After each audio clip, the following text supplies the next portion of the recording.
Okay guys, quick video on how to communicate with toddlers. Okay, so we know toddlers are pretty irrational, their emotions are going everywhere, and as adults, ours can go everywhere in return, yeah? So if you need to communicate really clearly with your toddler, that's the first rule of toddlers, is be really, really clear. So here's some more things that you can actually do to get their attention.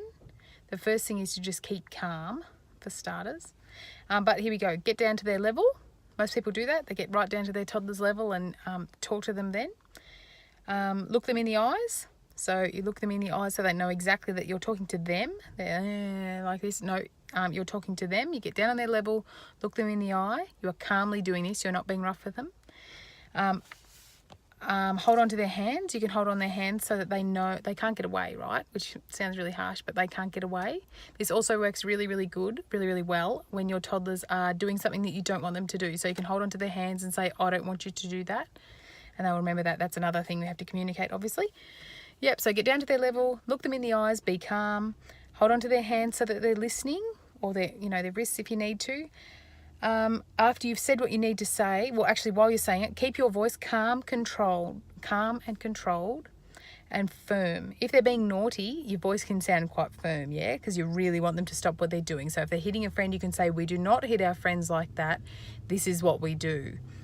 But if you're just trying to tell them something, so quite often my little ones will be running away from me or doing things and whatever, and you want to tell them it's time to pack up the playroom, right?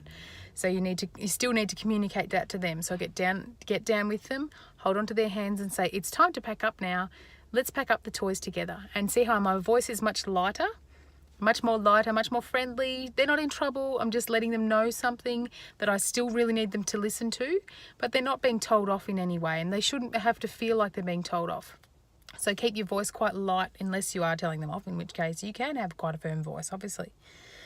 And the last one is ask them to tell you what you just said. So especially if they can talk, obviously, ask them to tell you what you just said. So you say, we're going to pack up the playroom together now. So what did Mama say? Or what did I say? We're going to pack up the playroom. Okay. What will you do? You can start to give them choices then and say, you can pick up the toys or you can pick up the books. Which one will you pick up? Are you going to pick up this? And start directing them to a specific thing to pack up. That's what I do anyway. So there you go. Get down to their level. Hold on to their hands. Hold their hands. It's a really, really good one because it's tactile. Toddlers are super tactile. They hold on to your hand. If you're holding onto their hands, they can't get away for starters. And they're also being, it's kinesthetic. So you're holding onto their hands. It's quite tactile. Yep. Keep your voice calm, controlled and firm. If they're naughty, light otherwise. And get them to tell you back what you're saying, and then direct them to a task, specific task. If they're a toddler, it is really hard to say we're going to pack up all the toys in the playroom because they can find that quite hard. You can say you can pick up that zebra over there, or you can pick up that book there. So start directing them to a specific task if that's what you're trying to communicate to them. But yeah, make it super, super clear, not too many words, clear, and follow those other steps and you'll be there.